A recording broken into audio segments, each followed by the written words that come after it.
Saludos amigos y bienvenidos a este su podcast con este servidor Piculín Ortiz. Gracias por estar con nosotros.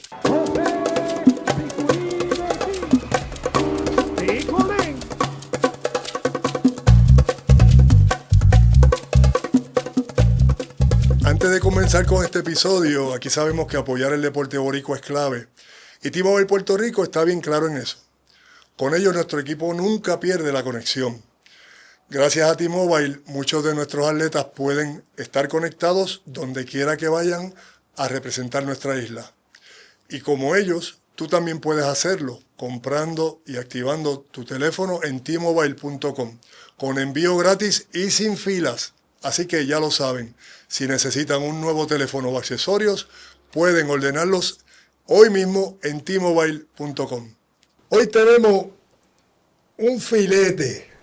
Me voy a llamar filete porque es que este exjugador, excompañero mío, amigo, pero amigo de todos nosotros los que hemos jugado este deporte, en el camino de la conversación se van a dar cuenta por qué. Una persona muy polifacética, un luchador, y digamos que su ascendencia, digamos pues, le dio muchas herramientas, pero le dio una herramienta bien importante, el cristianismo. Así que, sin más preámbulo, vamos a presentarle a José Rafael Otero Cancel Cheo Otero, porque se llama como yo, José Rafael. Bienvenido, brother. Gracias, Pigu. Gracias a ti, a todos tus seguidores. Para mí es un verdadero honor estar aquí contigo. Cheo, estaba loco por traerte porque es que, como le digo a nuestra gente, ¿verdad? En el transcurso de muchos de nosotros, pues tenemos nuestro historial y ciertamente a mí me gusta eso, el ejemplo, ¿verdad? De cómo se puede subsistir y seguir adelante, no importa de dónde uno venga. Te pregunto, ¿dónde naces y bajo qué circunstancias? Bueno, mira, yo vengo de una familia completamente cristiana, con una base sólida en el Señor. Mi madre una misionera, mi papá un pastor. La realidad es que por toda la familia de mi mamá, es una familia que adora a Dios, y yo me crié en ese ambiente.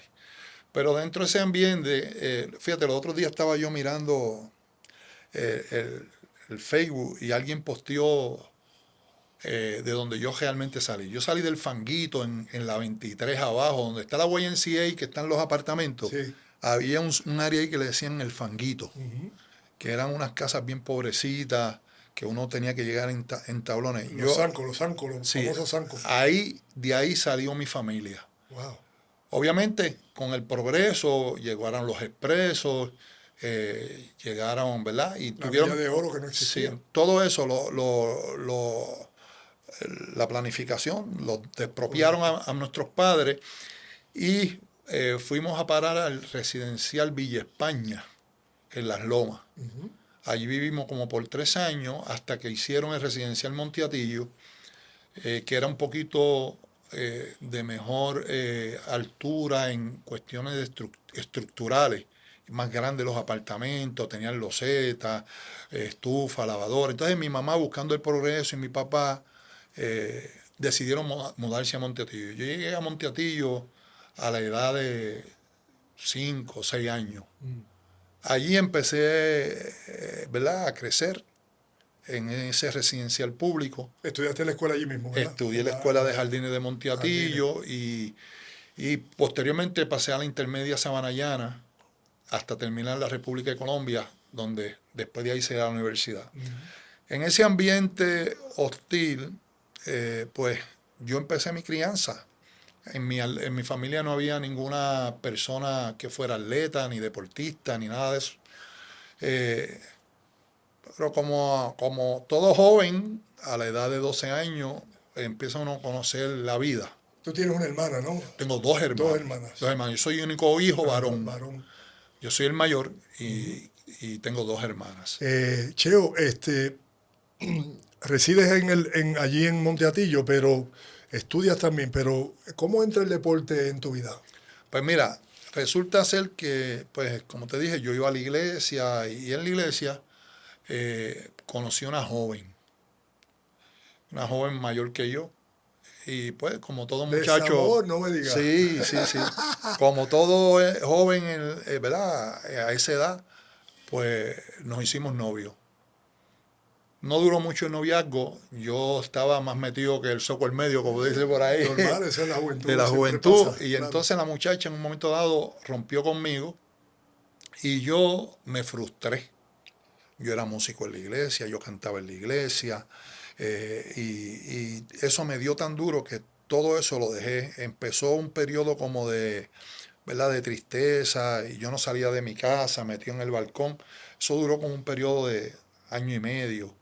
Un día, como yo cuando me sentía bien, bien triste, agarraba mi guitarra, me sentaba en el balcón y empezaba a tocar y a cantar, a alabar al Señor. Y un día yo me paro en el balcón de mi casa daba así hacia la cancha.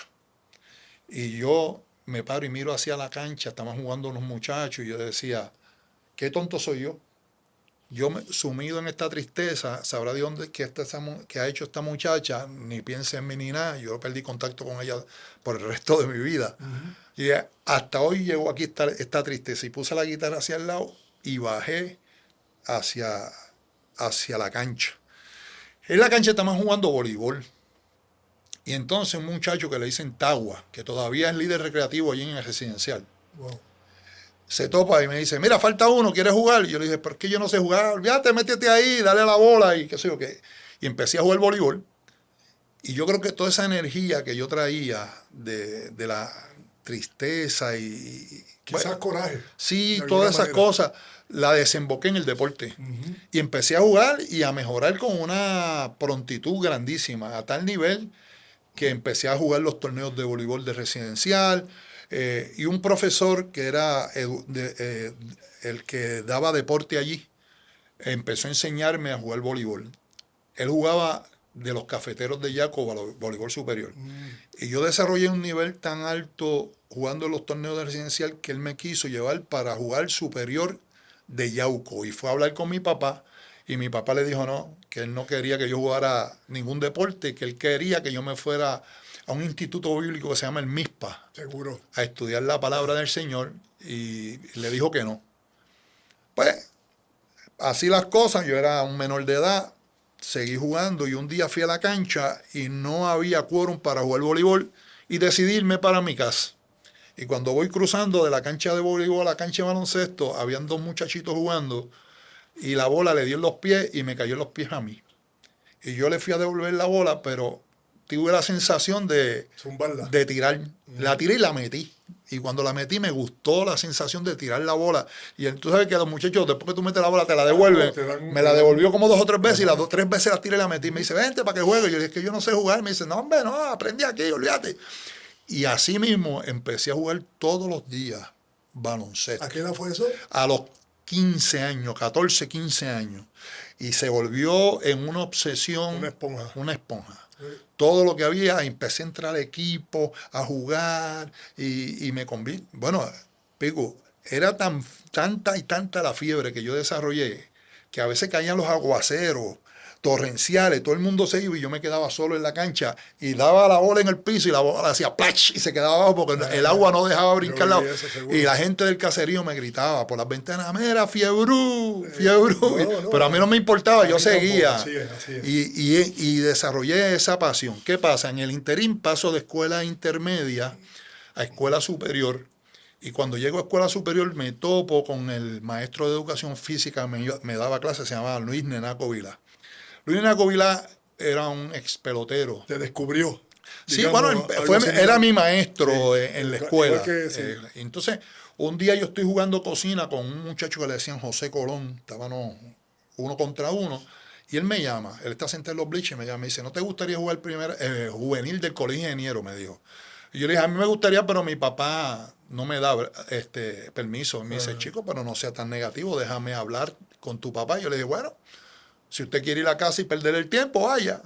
Le dije, fue la respuesta mía al maestro, ¿verdad? El maestro, me acuerdo yo, llegó un volky azulito a mi casa y fue a hablar con mi papá, se reunió con mi papá. Y efectivamente, papi le dijo que no. Papi le dijo, no, yo quiero que él estudie. la palabra del Señor en el Instituto el MISPA y sea un ministro del Señor. ¿Qué pasa? Pero este maestro mío era un hombre bien inteligente. Siguió hablando con mi papá. Insistió. Sí, y un día le dijo, mire, don Rafa, perdóneme la pregunta y no se ofenda. ¿Cuál es su profesión? Yo me acuerdo, mi papá le dijo, taxista a mucho orgullo. Súper. Y cuando le contestó así, el maestro le dijo, mire, don Rafa, ese muchacho tiene un clase de talento para jugar basquetbol. Y ya mismito él va a salir de la escuela y tiene que ir a la universidad. Yo le pregunto, ¿usted se ha puesto a pensar si con lo que usted se gana le puede pagar los estudios a ese muchacho en la universidad? Sin embargo, si usted le da permiso, él mismo se puede Quizás autofinanciar con una beca. Wow. Y eso puso a mi papá a pensar. Mi papá bajó la cabeza y le dijo, ¿y usted se hace responsable de mi hijo? Y el profesor le dijo, yo me hago responsable de su hijo. Entonces mi papá se levantó, me cogió la mano y me dijo, vete con este maestro, que este es un buen hombre. Ese mismo día el profesor me llevó en su volky al colegio de ingeniero. Estando allí en el colegio de ingeniero, me encontré con la práctica del equipo juvenil, pero ya el torneo se estaba acabando de juvenil y no podían entrarme en el equipo. Entonces Cachapito me miró y me dijo, tú te ves grande, puedes jugar primera categoría. Vente en enero 7 del próximo año, ya estábamos en noviembre. Estaban ahí al lado, noviembre, sí. Y practica con el colegio. Yo le dije, pues está bien. Pasa así el tiempo, llega el momento, la fecha de yo ir a practicar. Yo estaba con una ilusión, como un nene cuando le entregan un carrito. Yo apunté la fecha, todos los días la miraba, voy a ir para que me filmen, que si esto, que si lo otro. Bueno, la cuestión fue que mi mamá vio mi ilusión y fue a una tienda que le decían Barkers en la 65 Infantería. Dios mío. Me compró unas tenis Proquet y unas medias 11-11. Y yo en un mahón cortado, así, no tenía pantalones de baloncesto, en un mahón cortado, me dio un dime, porque la guagua de la ama era de Chavito. Y yo me fui con un amigo, con Eliezer Martínez, que era un amigo mío de toda la vida de la iglesia, y nos fuimos para ir a la práctica del colegio ingeniero. Nos fuimos una hora antes, y la guagua no pasaba, y no pasaba la guagua, y yo iba a llegar tarde, y yo triste. La primera. Entonces, yo dije, voy a perder esta oportunidad, y miro hacia Eliezer y le digo, Eli, vámonos corriendo. Pues vámonos, pan, y arrancamos desde Monteatillo hasta el colegio ingeniero cogiendo, jogueando por toda la 65. Cuando llegamos al colegio, yo llegué sudado como un caballo, imagínate, coger como, eso es más de 8 o 10 millas. Llegamos allí y ya el juego había empezado, porque era un juego entre primera categoría y un equipito que estaba los Santos de San Juan reforzado, porque el cuadro era Charlie Bermúdez, era Gerald Lebrón, Kofi Figueroa, Sammy Betancourt y un refuercito que se llamaba Freddy Lugo. Casi nada. El Meteoro. El Meteoro. Y estaban escrimeando. Y yo llego y le digo a Humbert, perdóname que llegue tarde, pero es que la guagua no pasaba. Me dice, tranquilo, siéntate ahí. Bueno, me senté. A los 2 o 3 minutos Humbert me dice, vete por Luigi. Un jugador era el centro del colegio. Y yo entré. Y cuando entro, Kofi Figueroa se pone a monear conmigo. Y me dice, vente flaquito, vente, que dicen que tú eres bueno de verdad. Y me puso la bola en la cara, yo vine, pan, se la corté. Di un drive por en medio de la zona. Gerald Lebrón se paró a cogerme la falta ofensiva. Y yo literalmente di un doble paso, brinqué, pan, y se la donqué. Y cuando donqué la bola, Tuto Marchán estaba en los bleachers, yo no conocía a Tuto, con el coach de los Santos de San Juan, Jim Apicella, estaban en los bleachers viendo el scrimmage. Y Tuto empezó a gritar, ¿de dónde salió ese loco? Decía, ¿de dónde salió ese loco? Yo lo quiero firmar. Y paró la práctica y ahí me llevaron a la barra del colegio ingeniero para hablarme de los Santos de San Juan y del equipo superior. Yo no entendía. Claro, joven. Yo no sabía qué era firmar, yo no había visto un juego superior nunca en mi vida. Y yo no entendía, yo le dije, no, yo no voy a firmar nada. Entonces ahí se me acercó Humberto Torres, que era el coapoderado de los Santos. Sí. Y me dice, queremos hablar con tu papá. Pues ahí empezó la historia. Pero ahí te dio un dolorcito de cabeza otra vez. No, pues yo no sabía. Claro, no, pero como Entonces, que, al otro sábado, mi papá llegó con la Biblia bajo el brazo en el colegio ingeniero, engabanado, como era mi papá, y me bajo con él. Y Humberto, y este fue un chiste que toda la vida Tuto hacía, porque cuando nos bajamos, el primero que nos recibe es Humberto. Y Humberto le dice a mi papá, véngase, don Jafa, que esto lo resolvemos en la barra con un par de palos. ay, Dios mío, ahí la dañó. Y Tuto empezó a gritar y decía, se chavó la firma el nene, tú no ves que eso es un ministro. Y entonces, pues ahí nos metimos a la barra del colegio, al restaurante. Allí le empiezan a hablar a mi papá de que me querían firmar para los Santos de San Juan. Mi papá tampoco sabía de lo que le estaban hablando y lo único que contestó mi papá fue, mire, yo de eso no sé, lo que él decida. Vaya. Entonces yo le dije a ellos, yo no voy a firmar nada, yo no quiero firmar nada, yo no sé de lo que ustedes me están hablando, pero les prometo ir a practicar. Al otro día de ese suceso, llega a mi casa un señor que se llamaba, Dios mío, Barbosa, creo que era el apellido, el nombre de él. Bueno, era representante de los cardenales de Río Piedra. Y va a mi casa y le dice a mi papá, quiero hablar con usted. Me ofreció estudiar en Estados Unidos, 10,000 pesos, un carro para que jugara con los cardenales de Río Piedra. Y su planteamiento era que yo era natural de Río Piedra. Yo soy nacido Naciste en el Hospital Viejo de Río Piedra. Entonces, me habla, entonces yo miraba a mi papá, wow, me están ofreciendo becas, me están ofreciendo esto, y yo no sabía nada de eso. Entonces yo le pedí permiso, le dije, ¿usted me permite 2 minutos hablar con mi papá aparte? Y dice, sí. Y yo voy a la cocina, me voy con mi papá y le digo a papi, mira, ¿qué tú crees? Me están ofreciendo, y me dice, me miró los ojos así y me dijo, Cheo, los hombres honran su palabra. Sencillo. Ahí yo salí hacia la cocina y le dije, ¿verdad? Mira, yo empeñé mi palabra de practicar con los Santos de San Juan. Yo no sé de esto. Esta es la primera experiencia que yo tengo. Yo voy a ir a la práctica y si yo no veo que me guste, voy a practicar con Río Piedra. Me dijo, está bien, no hay problema, papá. Nos dimos la mano y me fui a la práctica de los Santos San Juan en el Colegio Espíritu Santo, un juego de exhibición contra los Cangrejeros de Santurce y me tocó guardiar al Negro Teo. Casi nada. Casi nada. Jugué bien, metí 22 puntos, guardié a Teo, fue una experiencia increíble y me gustó el ambiente. Estaba la gente del colegio y ahí empezó mi desarrollo y decidí jugar con los Santos del San Juan. Cheo,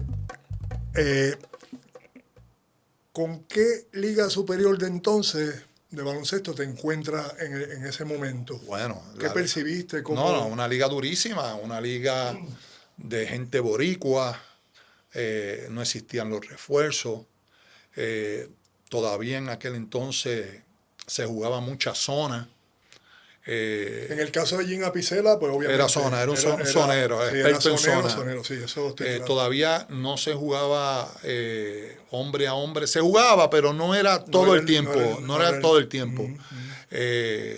Y me topé con eso, empecé jugando bastante con Jim Apicella, pero en el camino el equipo de San Juan era un equipo bien competidor, pero hubo un cambio de administración.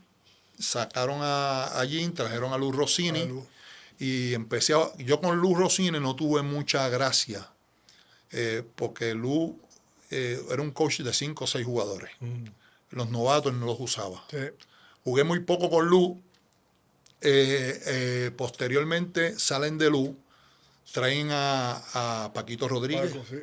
Paco me da más oportunidad. Pero Paco no quiso seguir siendo coach, traen a Cachapito. El equipo no le fue bien con Cachapito. Y entonces decidieron firmar a Caco. Firmaron a Caco. A Caco. Ya habíamos pasado de San Juan a Canóvana. Ya había pasado la franquicia de San Juan a Canóvana. Y cuando Caco coge el equipo, pues yo era el sustituto de Jaimito Rivera. Con la dicha y desgracia, porque ya Jaimito era veterano, yo era un muchachito, Jaimito se lastima una rodilla y Caco me da la posición a mí, a lo que Jaimito se rehabilitaba, pero como todo en la historia de este deporte, cuando Jaimito regresó, ya yo había explotado como jugador. Cheo, y esos años 7, 9, 8, 8, promedia doble dígito por 9 años seguidos. Doble dígito estamos hablando. El que no te vio jugar, ¿cómo describirías tu juego? Bueno, mi juego, como yo vengo desarrollado por el Colegio de Ingenieros. Porque, fíjate, cuando yo llego al Colegio de Ingenieros, a mí me decían de Iron Horse, el caballo de hierro. Porque yo no le rifaba un palo al más lindo. Yo era bien duro en ese. Porque yo me crié con los maleantes del caserío jugando a puño limpio. Y venía con eso. Entonces, cuando yo llego al Colegio de Ingenieros, me topo con un cachapito que jugaba un juego técnico, organizado, era bien técnico, era con sistema, aprendo a jugar sistema. Entonces, yo atempero el juego agresivo con el que yo venía a un juego más técnico. Entonces, tuve la capacidad de nivelar esa parte. Aprendí lo técnico con la agresividad. Y el juego físico. Entonces, jugaba, pero yo era, debajo de los canastos era duro. Era bien duro, de verdad. Yo no me daba cuenta de eso, ¿sabes? Yo recuerdo la primera vez que yo te vi. Y yo digo, ¿quién va a jugar contra este? Pero te vi en Carolina y esto estoy hablándote del 80. Y este tipo juega duro. Y yo miraba y yo digo, era... Yo lo jugaba, pero para mí eso era normal, no era una cosa de que yo practicaba para eso. Era mi juego normal. Tú entrenabas mucho. Sí, yo entrenaba mucho. Yo estoy bien claro con eso, que tú entrenabas un montón. Sí, yo entrenaba. Vuelvo un poquitito atrás. ¿Cómo te fue con Teo? Pues mira, Teo fue un maestro para mí. Yo tengo varias personas a quien admiro, que me ayudaron mucho. Uno de ellos fue Teo Cruz. El otro fue Charlie Bermúdez. Me enseñó mucho. Pero con Charlie coincidiste en el equipo. Sí, coincidí, pero yo aprendí mucho de Charlie. Porque de aquí se movieron allá a Canóvana. Yo jugué con San Juan con Charlie. Sí, sí. Y de ahí pasamos a Canóvana y Charlie fue un gran maestro. Y otro que me enseñó mucho fue Bobby Álvarez. Bobby me enseñó muchas cosas a mí. Que duró poco, bendito, por su lesión. Era un gran atleta. Un jugadorazo. Un jugadorazo. Sí, sí. Y esas tres personas, yo las recuerdo en el juego. Obviamente yo, pues, como destacaba por la fortaleza física y debajo de los canastos, aunque no tenía estatura, una estatura dominante, pues desplazaba por mi físico. Que te llevaba enredado todo el mundo, vamos a decirlo así, es claro. Pues los coaches preferían que yo jugara debajo de los canastos, pero yo siempre metí la bola. Lo sé. Entonces, que me estiró quizás a mí unos años adicionales. Eso iba. Pero fíjate, es que es curioso, porque tú tenías buena mano. Entonces, yo sé que te gustaba jugar un poquito afuera porque entendías como power forward, ¿ves? Un jugador alto, bajo, fuerte, bajo, pero podías jugar un poquito más alejado y empezaste yo recuerdo que esa bolita. Flor le gustaba que yo jugara al canasto y me dijo, en una práctica, yo no sé si tú te acuerdas, vamos a hablar de eso. Me dijo, tú no tiras más que de aquí, de aquí, de aquí. Yo le dije, yo le voy a decir algo con mucho respeto, coach. Yo lo quiero, lo aprecio, sé que usted es un técnico brutal, pero tú no me vas a quitar la confianza de donde yo tirar. Yo la voy a tirar de donde yo crea que la puedo tirar. Cheo, si no te gusta, siéntame. Yo sé de sus polémicas, pero más que polémicas, el video, ya que lo traes a colación, pues aprovecho. El video famoso de Flor, ¿verdad? En su desempeño como coach, hablándote específicamente cuando jugamos juntos en San Germán. Cheo, que está cayendo a Rubén Rodríguez allá. Está cayendo a Pico Matero, un raro. Y no haces un carajo, te vas a ver la huida. ¿Por qué no me coges la botella que el canasto? Pipo Marrero, ¿por qué tú galdeas? Entonces, ¿qué vamos a hacer? ¿Qué vamos a hacer? ¿Tú estás esperando que Peclín coja el rebote para tu ver la huida? ¿Cómo te...? Pues mira, Yo creo que tú lo cogiste bien, yo para te mí, voy a eso decir es- la verdad. La única que se molestaba de ese video era mi esposa. Era Que la doña, sí. mi esposa se ponía como un guabao, Sí, pero sí, yo, sí. yo nunca lo tomé Era mal. parte de eso. No lo tomé mal por varias razones. Primero, hay que reconocer a Flor, que Flor es uno de los mejores coaches que ha existido en el baloncesto de Puerto Rico. Totalmente de acuerdo. Inclusive, Flor para mí ha sido el coach que más me ha dirigido a mí. O sea, Flor me Lo dirigió. bueno era que te decía las verdades. Sí. Como él siempre fue. O Lo que sea, pasa es que Flor trataba de sacar al jugador el máximo.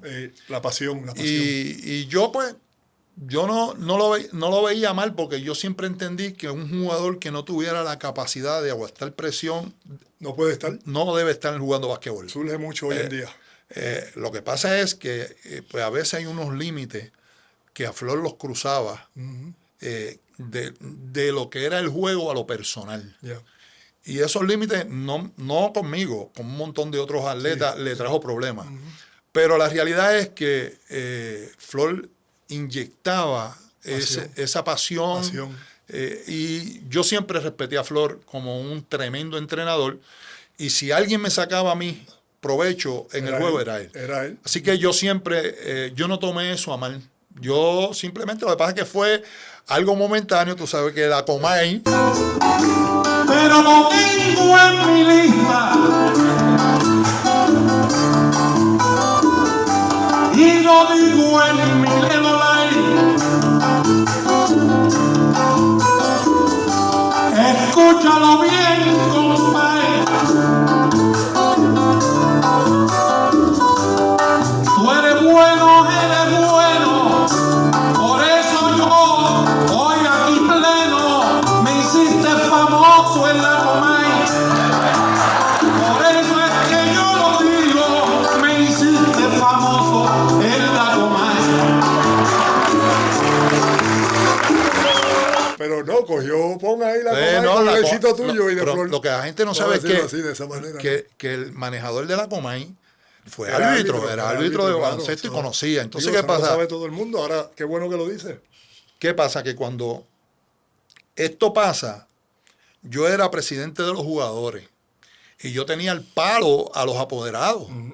Entonces, la Comay saca el video y dice, mira, el que tiene a palo a los apoderados, mira cómo lo tienen a palo él aquí. Y eso pegó de tal manera que, Sí.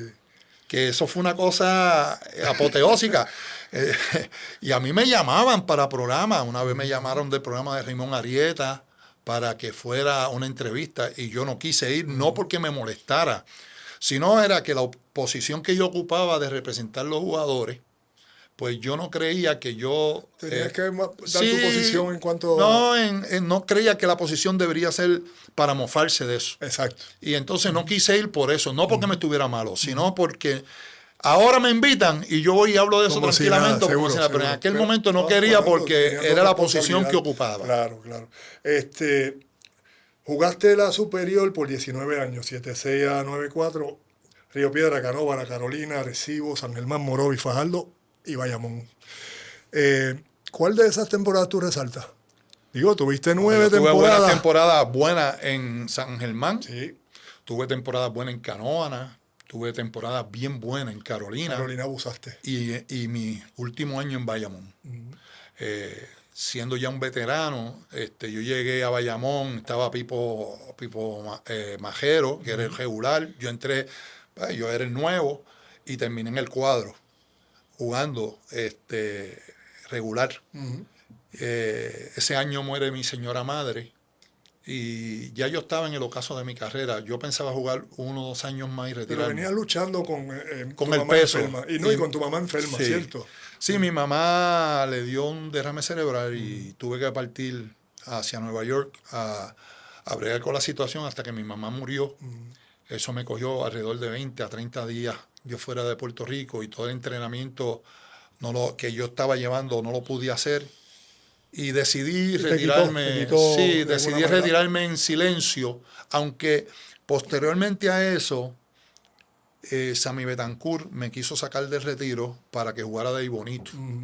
Que sí, que él fue el dirigió. Sí, Fui a practicar con ahí bonito, pero No estaba la allá. oferta económica no era lo que yo estaba acostumbrado. Y yo dije, mira, yo creo que lo mejor es que yo me retire, porque yo no quiero ser de estos jugadores que los fanáticos después de tanta gloria tú recibida empiecen a abucharte. Sí, porque el fanático es así. La injusticia. Y yo decidí irme en silencio y me retiré. Y te fuiste tranquilo y contento porque tus números están.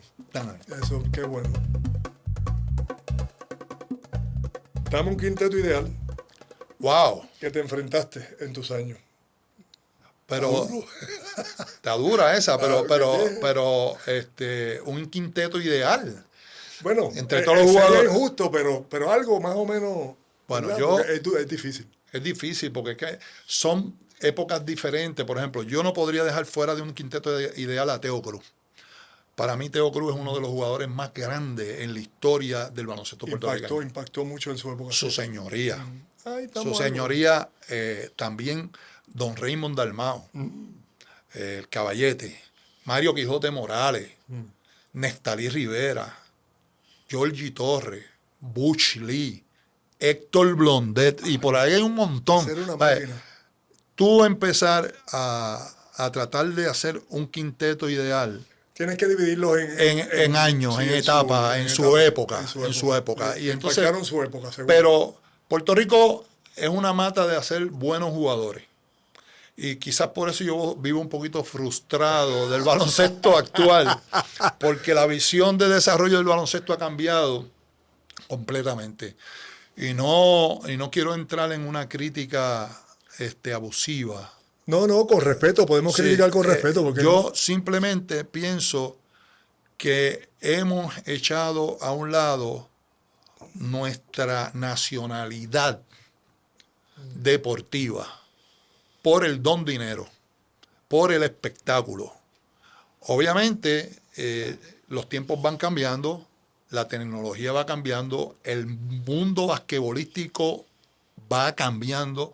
Esta inyección, no de Puerto Rico, a nivel mundial de los refuerzos, eso es lo nuevo. Pero eso siempre se ha dado. Sí. Obviamente si hablamos de aquí, yo no estoy de acuerdo con 3. Yo estoy de acuerdo quizás con 2, pero con 3 no lo estoy. Siempre lo he dicho, pero yo fui refuerzo en España, en Grecia. Y yo lo que entiendo es que todas las ligas tienen un refuerzo, ¿por qué no? ¿Ves? ¿Por qué? Porque son necesarios. ¿Ves? Normalmente todos los refuerzos vienen de Estados Unidos, lo que sea, o últimamente se están enseñando muchos de Europa, de Oceanía, ya, de Sudamérica, porque el baloncesto ha cogido ese auge a nivel mundial, pero tú hablas específicamente del dinero. Yo te voy a hablar ahora el dinero versus el cambio de juego. Hoy en día, por el lanzamiento de 3 puntos cada vez más lejos. Es que el juego completamente ha cambiado. Ahora hay mejores entrenamientos que antes. ¿Tú crees? Sí. Mejores maquinaria. Bueno, en la parte sí. En el juego, la parte científica. Cuando yo empecé a jugar, las instrucciones de los coaches era que tiramos el jugador para el medio porque en el medio estaba el hombre grande. Claro, ahora es tirarlo para la línea que descubrieron con la defensa. Sí, lo doblamos allá. Pues el juego ha ido cambiando y se ha ido modificando. Y eso es parte de la evolución del juego. Como es la inyección de los jugadores refuerzos. Lo que hacía diferente nuestra liga. Acuérdate que nuestra liga siempre ha jugado en verano y nunca se ha querido adaptar al resto del mundo. Que es lo que yo siempre propongo, vamos a jugar 7 meses. Claro. Pero fíjate que esa circunstancia nos hacía diferentes. Totalmente. Y nos hacía diferente que no necesitábamos jugadores refuerzos para competir a nivel del mundo. Están así que sin tener esa inyección de los refuerzos que existe y que no puedo criticar porque estos atletas vienen preparados y son tremendos atletas. Pero nosotros vivíamos nacionalmente orgullosos de ser nativos de nuestra liga. De nuestra liga y competir de tú a tú contra naciones que nos superaban en todos los demás ángulos. Sí, Cheo, pero en nuestro caso, pues éramos felices jugando en la LAI, en primera categoría y el superior. Muchos de ustedes, muchos de nosotros, porque me incluyo, sacamos los estudios gracias al básquet. Pero mirándolo en Puerto Rico, ¿cuántos jugadores no conocemos que jugaban en la LAI, jugaban superior Y sin embargo le sacaron sus estudios, Sí, son sí. ingenieros, son médicos hoy en día. Te los puedo nombrar todos, ¿ves? Y salíamos jugadores muy buenos.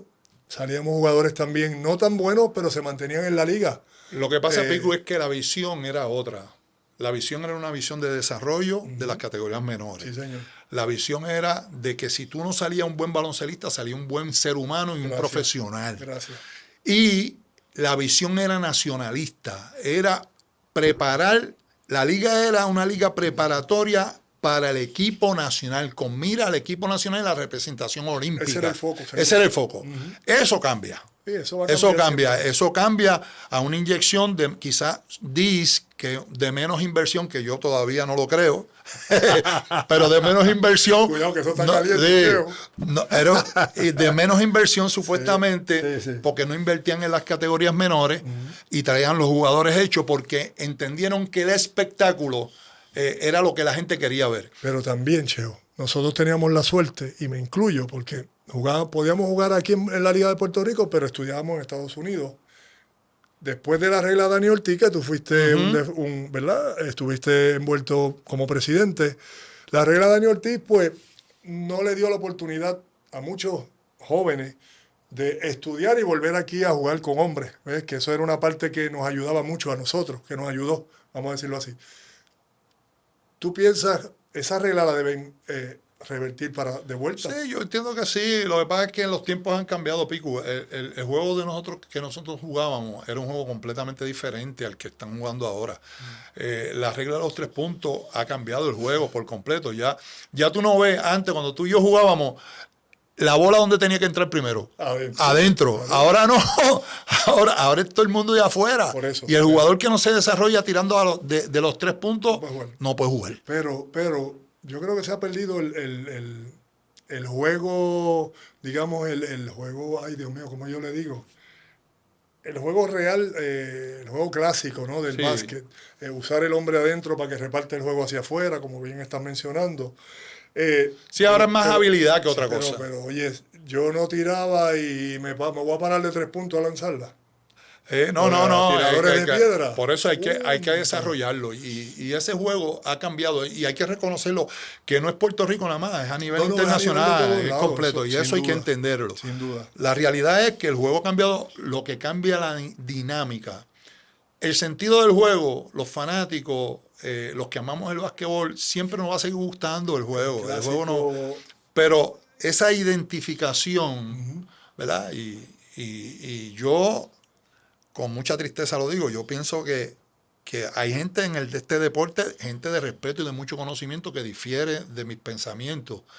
Pero yo soy más nacionalista en ese aspecto. Yo creo que nosotros podemos jugar con nuestra gente. ¿Verdad? Y darle la oportunidad, porque realmente aquí se van a desarrollar el que juegue. O sea, yo no creo que un jugador en el banco se va a desarrollar. Nunca. Si tú no juegas, no te va a desarrollar. Tú tienes que jugar. Y obviamente esa perspectiva desapareció. ¿Por qué? Porque estamos mirando el baloncesto a nivel del profesionalismo, a nivel del ingreso, de lo que vende, no de la mira que teníamos antes, que era desarrollarlo para hacer una buena representación Y olímpica. en un equipo tenía 12 jugadores que podían jugar. Sí. Obviamente, ¿qué torneo jugaste con el equipo nacional y qué recuerdas haber representado a Puerto Rico? Mira, yo Porque jugué. tú fuiste campeón juvenil, eso yo lo sé. Sí.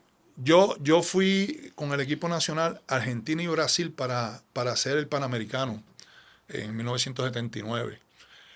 Pero luego que hice el equipo, porque hice el equipo para el 79 aquí, había en disputa aquí, estaba sancionado César Fantauci, Sí. porque le había dado un sillazo a un árbitro Sí, sí, y en lo el habían, bonito. lo habían Me acuerdo. suspendido de por vida. Sí. Pero yo era un muchacho que iba a entrar nuevo al equipo nacional y su dirigente, que era Flor, Sí. entendía que él necesitaba un jugador ya probado a nivel internacional. Okay. Y César era un jugador ya probado en el equipo nacional. Entonces, la posición de Flor era que había que esperar a la decisión de FIBA si levantaban la sanción a César. Pero el comité evaluador del equipo nacional decidió que no y me incluyeron. Surge una situación en el cuarto de Víctor Valga, donde Flor me falta respeto, ¿verdad? Provocado inteligentemente por Flor, y yo caí en ese pescado. Flor y yo pues nos dijimos 2 o 3 cosas, y Flor hizo una queja ante Tuto de que yo le había faltado el respeto, ¿verdad? Y entonces al otro día me dieron el pasaje a mí, Chipiao. Tony Díaz el blanco, Tony Díaz el prieto, Roberto Vigil y había otro más, que no recuerdo ahora. Nos mandaron para Puerto Rico y crearon el espacio. ¿Desde Argentina? Sí, desde la Argentina. Y entonces da la casualidad que ahí mismo se decide darle el aval a César para jugar con el equipo nacional. Entonces entra César y me sacan a mí. Y ya yo estaba entre los 12 para el 79. Ay, bien. Pero esa es la vida y esa es la historia. Yo no me siento mal por eso. ¿Ahí terminaste ya con el equipo nacional? ¿O fuiste Después fui a torneos invitacionales, sí, a Costa Rica con Jorge Rosario y un par de coaches americanos. Llegué a ir a 2 o 3 invitacionales, pero no torneos panamericanos, centroamericanos, no, sino torneos invitacionales. Sí. En Brasil ganamos medalla de oro. Me acuerdo que guardé muy bien a Perazo. Y jugué muy bien. También jugamos unos fogueos contra Cuba. Yo jugué también muy bien. Pero torneos grandes, el Panamericano del 79, tuve la oportunidad, hice el equipo y por esa situación no terminé. No estuve aquí, no jugué. Un pescadito.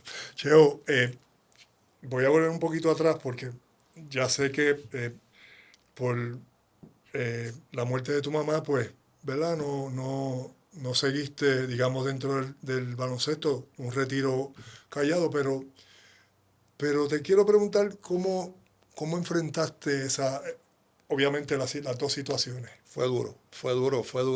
Me costó mucho trabajo. Tuve como 4 o 5 años para poder superar la muerte de mami, ¿verdad? Pero obviamente eso fue un proceso interno, porque como nuestra madre y nuestro padre nos instruyeron en los caminos del Señor, pues todo... Hubo alivio de alguna manera. Sí, porque poco a poco. Aquel que cree en el Señor tiene esperanza, Picu, tiene esperanza. Sin duda. Nosotros creemos que luego de esta vida hay otra. Y el Señor pasará juicio sobre nosotros. Y pues nosotros vivimos con la esperanza de que un día, cuando seamos llamados ante el trono del Padre Celestial, allí estaremos para estar en las bodas del Cordero junto a nuestra madre, a nuestro padre y nuestra familia. Muy bien. Cheo, fuiste presidente de la Asociación de Jugadores por 14 años. Me recuerdo muchísimo tu gestión férrea en defensa de todos nosotros. Y esa gestión, ¿cuáles fueron tus prioridades de entonces? Mira, esto fue una... Había muchas, yo lo sé. Esto fue una casualidad de la vida. Mira, el presidente era Armando Torres. Sí, señor. Vicepresidente era Juan Trinidad y yo era el secretario. Uy, qué trío.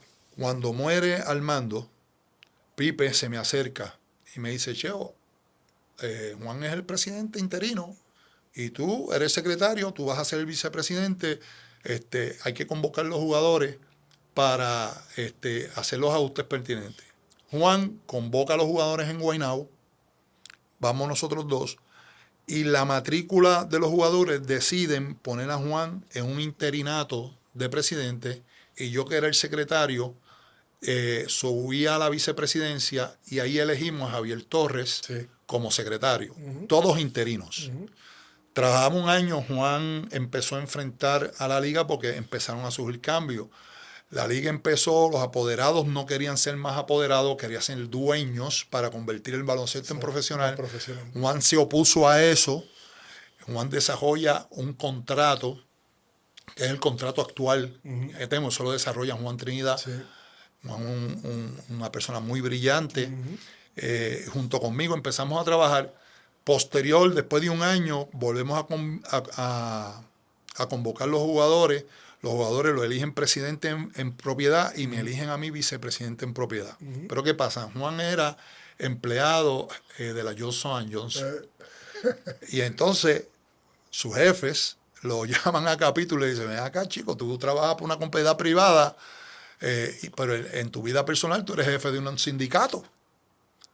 Entonces Lo pusieron en Trejido. lo pusieron en Trejido. Entonces Juan internamente conversa conmigo y me dice, yo tengo un problema.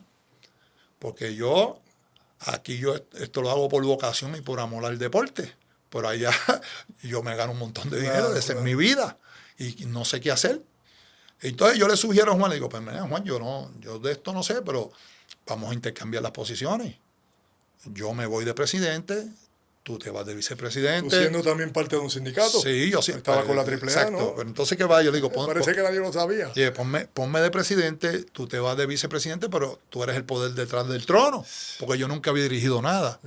Juan se va con eso y me dice, lo voy a pensar. Pero lo voy a pensar fue que a los 2 o 3 días me llama Javier Torres, mira, Cheo, Juan renunció No te lo digo. con carácter de irrevocable. Y no te lo digo.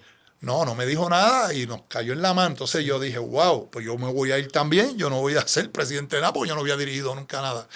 Esa noche yo me acuesto a ver televisión en mi casa, en la falda de mi esposa. Me quedo dormido y salgo soñando con el logo de la Asociación de Jugadores.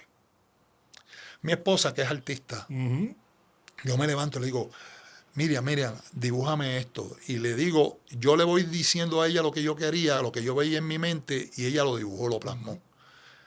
Y recuperamos el logo de la Asociación de Jugadores. Y entonces yo tomo la decisión, digo, bueno, yo no me voy a huir. Yo voy a afrontar esto, pero esto va a ser a mi manera. No, yo no voy a hacer esto. Entonces empecé a tratar de defender el derecho de los atletas dentro de una junta de directores que tenían unos intereses totalmente en contra de los atletas. Así es. Entonces los apoderados se confabulaban unos con otros y tú no había idea que tú pudieras plasmar allí porque Te la pateaban todas. Entonces cuando yo vi que eso era así, yo dije, bueno, pues la única manera que yo tengo para yo poder estar de tú a tú con ellos es la fuerza. Entonces ahí empiezo a asesorarme. Yo venía de la Unión Independiente Auténtica, con una base realmente sindical. Sí, señor. Me afilio a la asociación, a la Central Puertorriqueña de Trabajadores. Empiezo a recibir asesoría. Y entonces empiezo a construir la asociación y empiezo a pelear. A meter mollero. A meter mollero con los jugadores. Y Yo me acuerdo bien. y obviamente los jugadores me respondieron. Sí, estábamos Los contentos. jugadores me respondieron y obviamente pues empezamos las batallas, ¿verdad? Que surgieron en esa defensa. Y yo quiero hacer un alto en esto porque yo nunca, aunque tuvimos batalla fuerte con la liga, nunca pensamos en destruir la liga. Estoy de acuerdo. Nosotros no queríamos destruir la liga. Nosotros lo que queríamos era que se fuera justo con los jugadores. La realidad es que logramos muchas cosas para los atletas y muchos de estos atletas que gozan ahora de buenos salarios y eso no saben la trayectoria, pero esa lucha por la derrota de la cláusula de reserva que este servidor consiguió le abrió a los jugadores el margen de poder ganar los salarios que se ganan hoy en día. Así es. Los jugadores son dueños del espectáculo. Así que no hay forma. Y si fuera una cuestión de que los jugadores no se cobrara la taquilla, no se vendieran anuncios, pues los jugadores deberían jugar gratis, pero los jugadores... Los cuartos oscuros. Sí, ahí ganaba dinero todo el mundo y los jugadores eran el show. Y los cuartos oscuros me refiero porque varios jugadores tuvieron que pagar el plato roto de, vamos a decirlo así, alguna irresponsabilidad de muchos apoderados que, sí, te voy a quitar el 7% y no te lo enviaban. Sí, eso Tú sabes bien de pasó. Estuvimos peleando eso y varios jugadores tuvieron que pagar. Tuvieron que pagar dinero a Hacienda y todo. Sí. ¿Ves? Pero si se llega a un acuerdo, que sucedió, entonces pues... Pero anyway, lo digo para tener un poco de perspectiva de lo que hoy en día pues los jugadores tienen el beneficio Sí. de, ¿verdad? Por las Y luchas. el 90% de los jugadores no sabe lo que pasó, pero realmente esa ventana que nosotros pudimos abrir con las luchas que tuvimos y el respeto que se ganó de ser justo. Nosotros no queríamos destruir la liga, nosotros lo único que queríamos era que se fuera justo y se cumpliera con los atletas. En el 2008 fuiste frontal en tu oposición al tercer refuerzo comunitario en la liga. ¿Qué razones tenía? Bueno, lo que pasa es que siempre el enfoque, mientras yo fui presidente y en las reuniones que tenía con los jugadores, nosotros vimos y entendimos como asociación que debíamos defender al jugador puertorriqueño, a lo nativo y a las categorías menores. Y eso duró hasta que yo salí de la presidencia, porque después que yo salí de la presidencia, yo vi que yo me quedé solo con ese derrotero. Yo convoqué a las categorías menores del país para que dieran la lucha por los jugadores, pero tenemos que entender que el baloncesto se prostituyó. Y lo digo abiertamente. Entonces, las categorías menores de este país, y lo voy a decir, y al que le caiga el sello que le caiga. Franco como es, las categorías menores de este país es un negocio. Que tienen visos de desarrollo, sí. Bien, que hacen su trabajo para desarrollar el baloncesto infantil, sí. Pero es un puro negocio. Ese desarrollo, quien lo tenía que haber hecho era la Federación de Baloncesto de Puerto Rico. Y no dárselo en las manos. Y no dejárselo en las manos a la gente de afuera. Pero como el baloncesto, y quiero hacer un punto y aparte, no estoy hablando de la nueva administración de la federación. O sea, dejó caer en manos privadas el desarrollo del baloncesto y lo dejó infantil, lo dejó correr así. Ahora, ¿quién tumba eso? Sí, volverlo para no, muy difícil, muy difícil. Ahora hay muchas cosas y muchos intereses y mucha gente que no entiende la trayectoria, pero ese movimiento que la federación permitió que corriera de esa manera no ha ayudado a nuestro basquetbol nacional. Fíjate que yo abrí diciéndote que nosotros perdimos nuestra nacionalidad bajo nuestra filosofía. O sea, la filosofía del baloncesto cambió, para bien o para mal, cambió. Y perdimos de perspectiva defender nuestra nacionalidad. Se fueron los Tudo Marchán, se fueron los Etin Reyes, se fue Fufi Santori y se fueron un montón que dieron la batalla porque esto se mantuviera nacional. Cuando estos desaparecieron, entraron las nuevas inyecciones, las nuevas mentes del basquetbol. No las critico, cada cual tiene su planteamiento, pero al irse estas personalidades que fueron bien potentes, como don Germán Riquejo Sampaio, deportistas nacionales, que defendían nuestra nacionalidad, ahora estamos más americanizados, porque estamos mirando más al negocio. Al negocio. Pero lamentablemente, como bien dice, sí, se le entregó a las manos de negociantes que lo que ven es pues hacer torneos para ganar y perder, pero hacen mucho dinero. ¿Sí? Eso es claro. Sí. Más adelante fundaste el Maxi Basket. ¿De qué se trató esa iniciativa? Bueno, mira, en la asociación de jugadores, yo me puse a leer el reglamento y Jimmy Torsen, Flor Meléndez, Alberto Samot, que habían sido altos líderes de la asociación de jugadores, Armando Torres, habían puesto un artículo dentro del reglamento que había que atender, la asociación tenía que atender los intereses de los jugadores retirados. Normalmente los pasados presidentes, Jimmy, Armando, Flor, Juan, pues vieron esto como una actividad social. Se hacían fiestas, ¿verdad? Y para los jugadores, pero los jugadores no acudían no era masivo. Iban 2 o 3 los amigos y esto, pero no era masivo el atractivo. Cuando yo llego, yo me doy cuenta de eso y digo, caramba, que yo puedo inventar que pueda llamar a todos los jugadores retirados y sacarle provecho. Y hago 2 movimientos. Uno era un programa de clínica de baloncesto donde mezclaba a los jugadores retirados con los jugadores activos y dábamos un programa de clínica y le pagábamos al jugador por dar 2 horas de clínica. Eso fue uno de los proyectos. Y el otro proyecto fue crear un equipo nacional máster, que lo hicimos. Y repartieron. Sí, lo hicimos con jugadores retirados y con jugadores que iban a tener la edad para estar en ese tiro. El primer juego que hicimos lo jugamos en Venezuela. Llamé a Gabriel Estaba. Yo no sé si te acuerdas de Gabriel. El bujo. Gabriel era presidente de la Asociación de Jugadores de Venezuela. Yo lo llamo y él hizo un equipo allá. Y jugamos en Venezuela en una plaza de toros. Puso una cancha y allí jugamos. Ese fue el primer juego que hicimos. Cuando fuimos allá, esa idea cautivó a los jugadores. Y yo me di cuenta que los jugadores querían seguir haciendo eso. Seguimos haciendo eso. En el 1997 surge una situación en la liga femenina que no les pagaban a las jugadoras no querían jugar aquí y no querían participar con el equipo nacional. Y Don Etis me llama y me dice, Cheo, tenemos un problema, si no vamos a participar, el equipo va a ser sancionado por FIBA y vamos a quedar fuera de la competencia. Y yo sé que si tú vas con las jugadoras van a tener confianza y van a ir con el equipo nacional. Y Don Etis me montó en el viaje del equipo nacional y yo fui con las jugadoras y las convencí de que no podíamos mezclar lo que era lo local con lo internacional. ¿Que las iban a pagar también? Sí.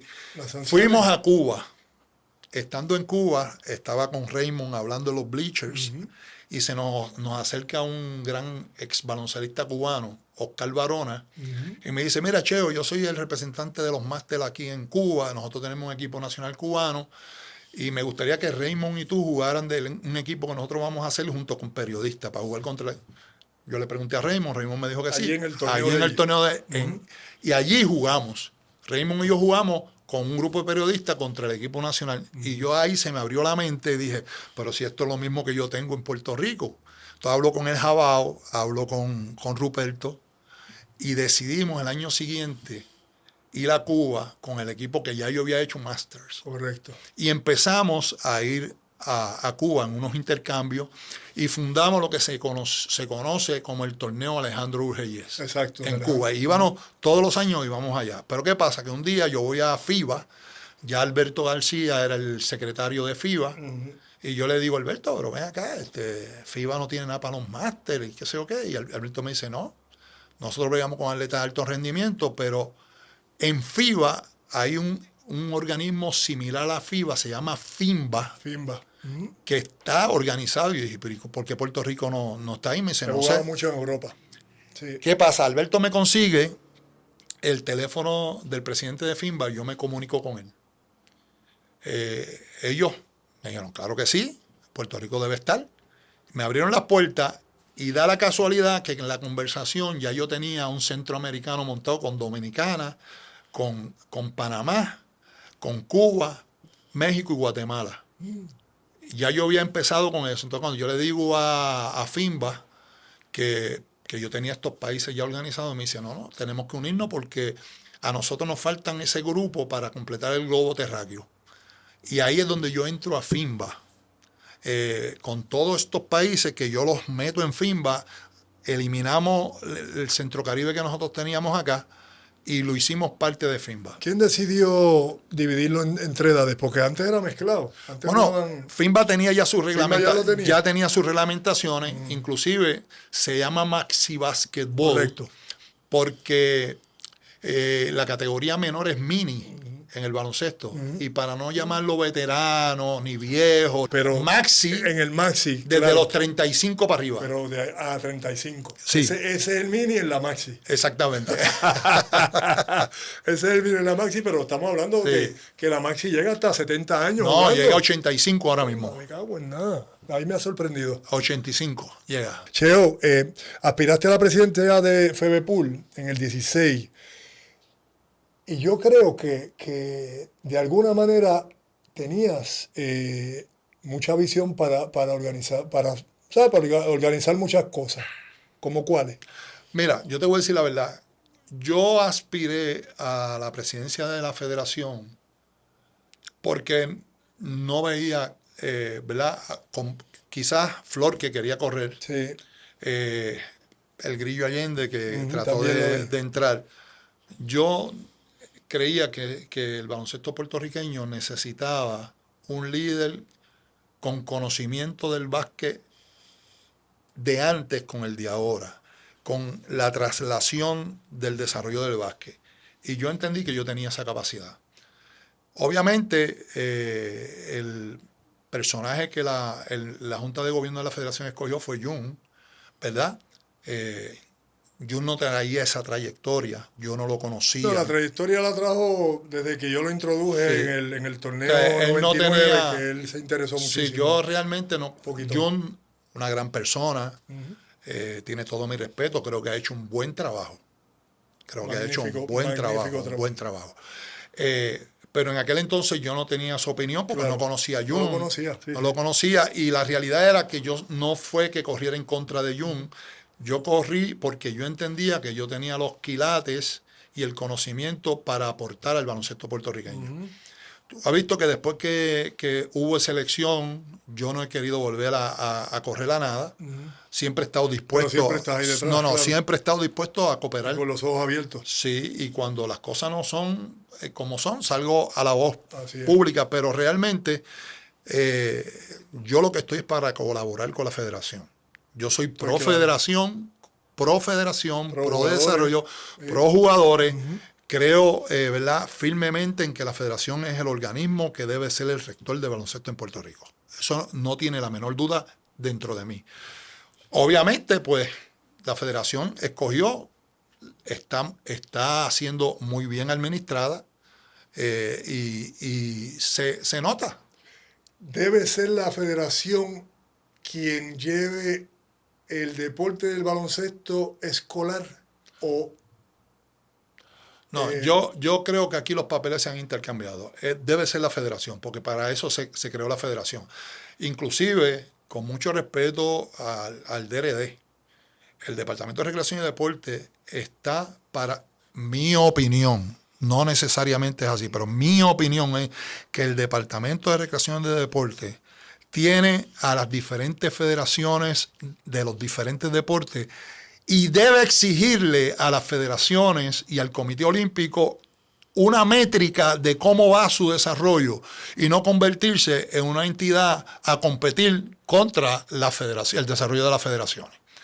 Porque ahora el DRD, que hace unos programas muy buenos, de la cual yo fui parte, porque yo fui parte de un programa que se llama Deporte para el Barrio, tremendo programa, tremendo programa. Creo que está Mario Boller también por ahí. Eso es un buen programa. Sí. Pero se supone que esa labor la hiciera la Federación de Baloncesto y fuera el Departamento de Recreación y Deporte quien supervisara el vaqueo. Pero no, se han convertido en una federación más. ¿Entiendes? Obviamente yo puedo entender la posición del departamento. El departamento quiere lucir que está haciendo cosas para el pueblo por cuestiones puramente políticas. ¿Eso es real? Eso es real. Y obviamente no tiene Tiene las manos atadas. Tiene las manos atadas porque no tiene los recursos tampoco, por la política. Pero lastimosamente, quien debe hacer deporte, no la Federación de Baloncesto, todas las federaciones en todos los deportes, deben hacer el trabajo y ser supervisados por el Comité Olímpico y por el Departamento de Recreación. ¿Y eso porque la expertise está ahí? Porque la expertise está ahí. Ok. ¿Cómo ves el básquet en la actualidad?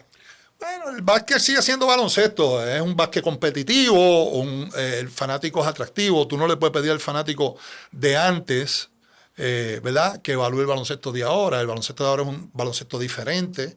Pero siguen apoyando. Y lo van a seguir porque... Es impresionante lo que ha pasado. Este año ha sido... Por eso es que yo no creo... Bonita, voy a decirlo. Mira, no, muy linda. Y el fanático lo que quiere es ver el juego.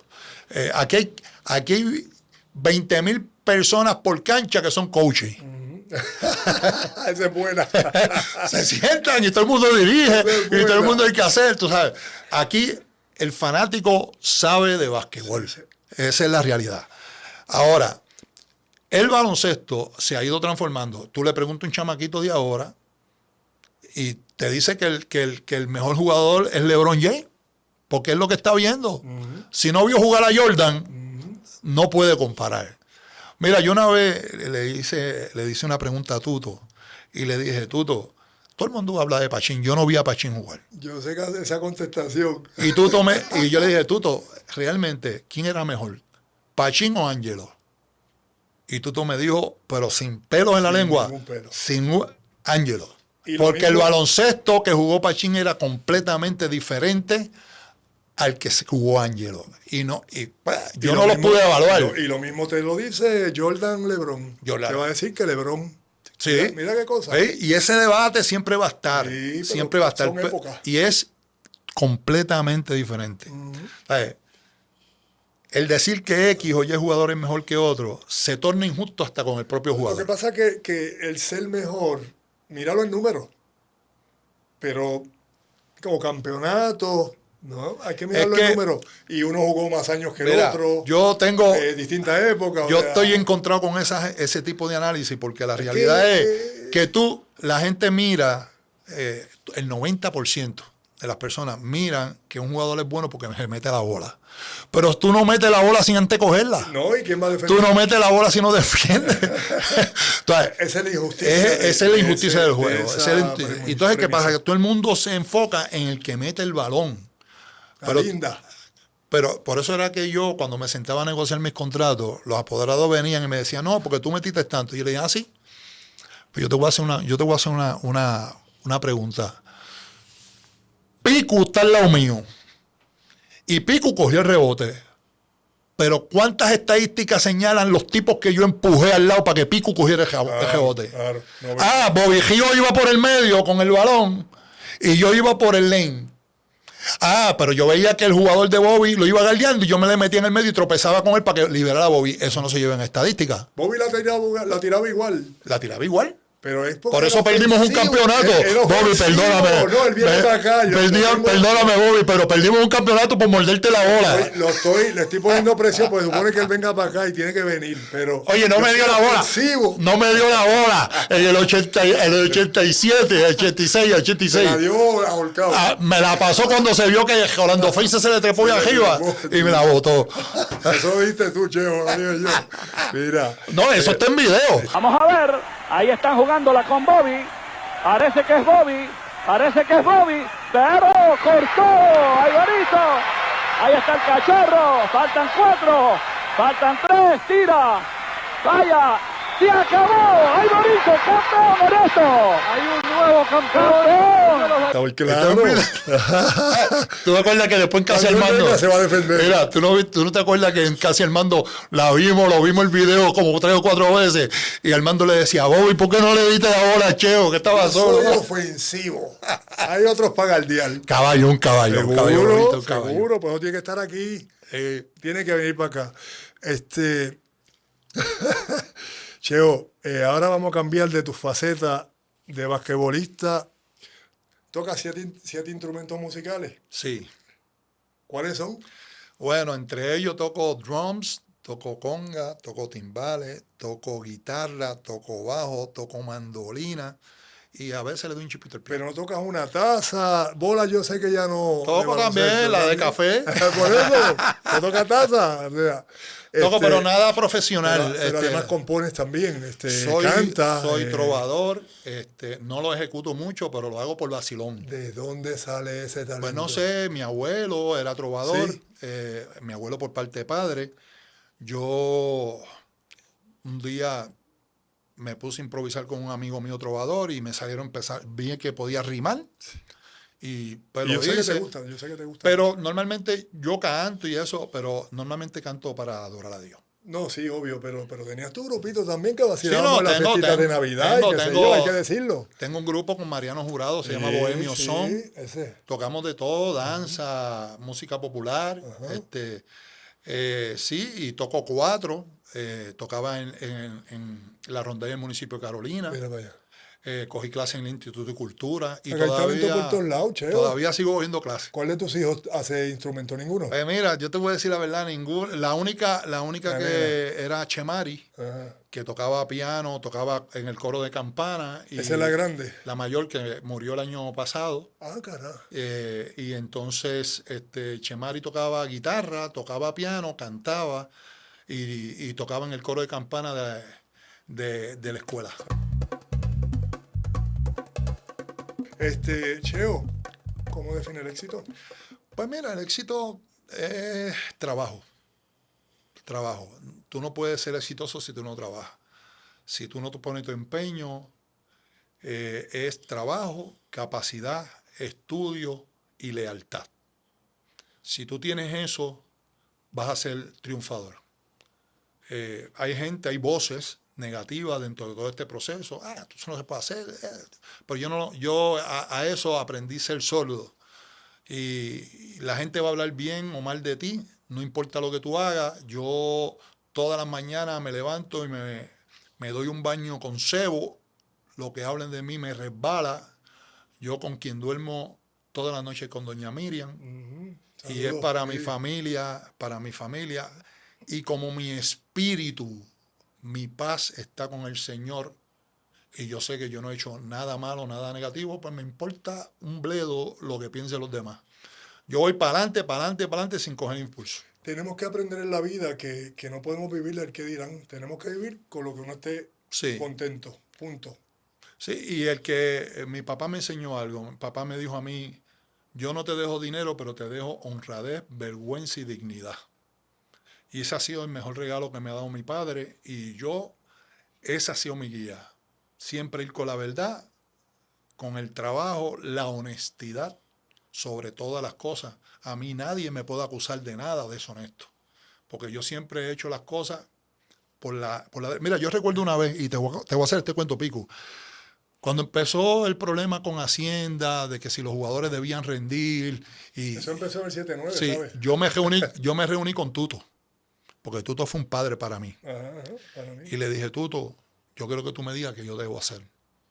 Y las palabras de Tuto me dijo, rinde tú lo tuyo, rinde, que si hay una investigación, tú no Te caigas. salvas. Olvídate de los demás, rinde tú. Y yo siempre, todo lo que me gané en el baloncesto, lo rendí en mis planillas. Yo también. ¿Para qué? Para evitarme dolores de cabeza. Así que yo tuve buenos mentores. Humberto Torres, Tuto Marchán, Luis Cuerda, Cachapo Ramírez. ¿Qué coaches destacas, digamos? Flor, Julio, Cachapito, Caco Cancel. Caco me fascina. Caco Cancel. Caco. Yo le debo a Caco la oportunidad de ser un baloncelista. Porque quien me dio la oportunidad fue Caco Cancel y le mando todo mi cariño. Sí. Porque realmente me dio la oportunidad. Hay muchos otros coaches buenos, amigos, Ángel López Panelli, y muchos otros más, que Rey Amabel. O sea, hay muchos. Te hago esta pregunta, y ya estamos casi al otro lado. Pero, Armando Torres, que no se me puede olvidar. Sí, claro. Mira, Cheo, cuán importante, y yo lo veo importantísimo, ha sido el que dos exjugadores se enfrentaron en las finales de nuestra liga este año del BSN, dos exjugadores dirigiendo sus respectivos equipos. Pues mira, ¿cuán importante eso es para lo nacional importantísimo, y para la liga? Importantísimo, porque demuestra que nuestro baloncesto es bueno, que no necesitamos del baloncesto extranjero. Y me perdonan, ¿verdad? Porque yo sé que hay gente que no piensa igual que yo. Pero nosotros tenemos el talento. Y no quiere decir que no estudiemos, que no escuchamos. Mira, el baloncesto a nivel de coaches empezó trayendo coaches americanos.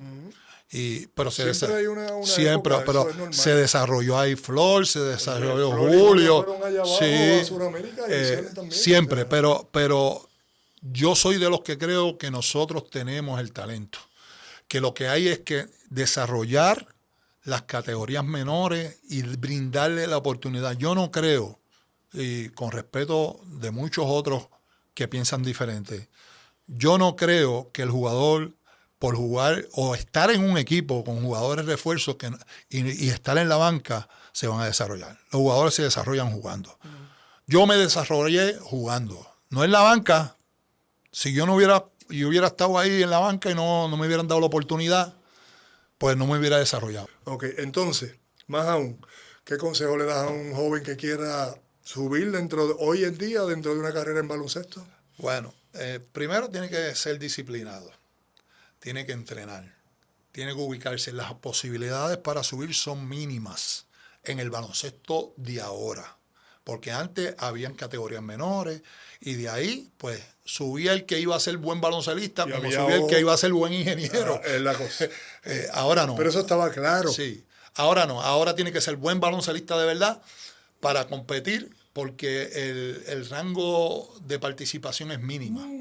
Es mínima. Para tú llegar ahí, es un grupo selecto y tienes que demostrar que puedes llegar. Así que tiene que ser disciplinado, tiene que entrenar, tiene que ponerte al tanto, seguir consejos de buenos coaches, ¿verdad? Ese es el consejo que le puedo dar.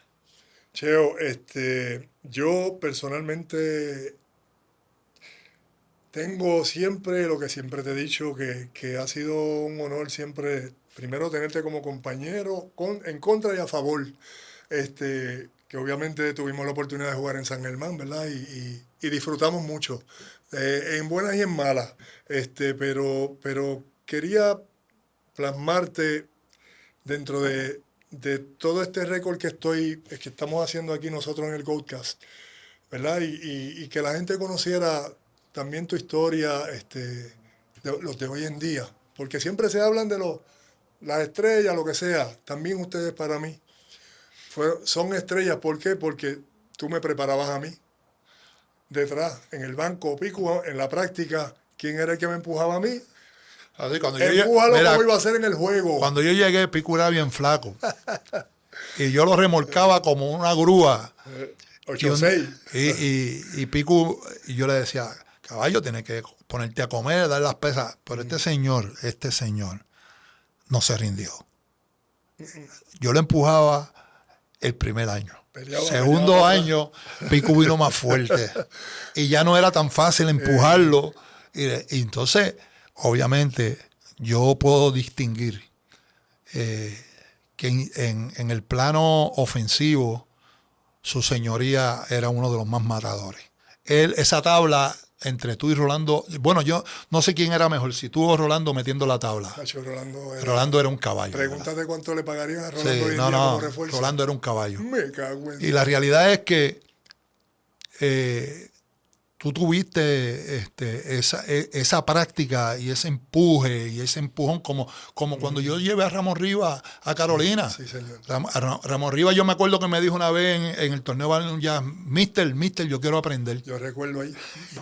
Y yo le dije, ¿tú quieres aprender? Yo recuerdo a él. Y después lo llevé allá a Carolina, que Eddie González me lo llevó, porque lo descubrió para mí fue Eddie. Eddie me habló de Ramón y yo lo llevé a Carolina y Flor lo vio y Flor me dijo, está gordo, pero déjalo ahí. Chacho, bien brutal. Y entre Diego Meléndez y yo le entramos a puño, porque era a puño literalmente a Ramón. Y Ramón le metía... Y Ramón no se quitó, Ramón no se quitó nunca. Ramón era bravo, de verdad. Sí, Ramón bueno. Pero te quiero decir, Cheo, que un honor bien grande, que por todas las cosas que has hecho, tu carrera conjuntamente, pero sobre todo tu buena intención siempre para con los jugadores, la liga, nuestra selección, nuestro deporte nacional, que siempre yo sé que lo has respetado y siempre lo has defendido. Y yo, en nombre de todos nosotros, pues que sepas que estamos muy agradecidos de tenerte como compañero y como defensor de este Muchas gracias, Pico. El El baloncesto para mí es como el aire que respiro. I know. Yo amo el básquet.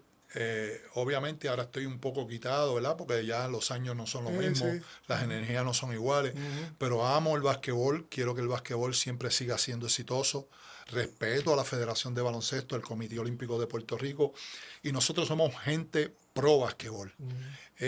Nunca vamos a destruir el baloncesto, porque lo que yo soy se lo debo al basquetbol. Se lo debo al basquetbol. Yo salí de una familia bien pobre, de un sitio que aunque vive mucha gente buena, pues me crié en un ambiente hostil y aprendí, porque Dios me puso en el camino gente buena, con los ingenieros que me guiaron por el camino del bien. Yo no puedo olvidar a Cachapo Ramírez, a tío Richard, a Luis Cuerda, a Humberto Torres, a Paco, ¿verdad? Y fueron gente que me guiaron por el camino del bien. Y pues las enseñanzas de mi hogar, la base cristiana que he tenido, ¿verdad? Y todavía le sirvo al Señor por eso, porque a través del deporte, para mí esto es un ministerio, de devolverle al deporte con lo que el deporte me dio. Sigo ligado al basquetbol un poquito más, retirado con los máster, pero estamos aquí, y las veces que el baloncesto de Puerto Rico me necesite, yo voy a decir presente. Amén. Cheo, un placer tenerte acá. Gracias, Pico, bien agradecido. Sabes que se te quiere y se te aprecia. Igualmente. Saludos a Miriam y a toda la familia. Amigos, una historia para contar, una historia para aprender. Aprendan no de los que saben, sino de los que son ejemplos, como este caballero, José Rafael Otero Cancel. Espero lo disfruten. Gracias y hasta la próxima.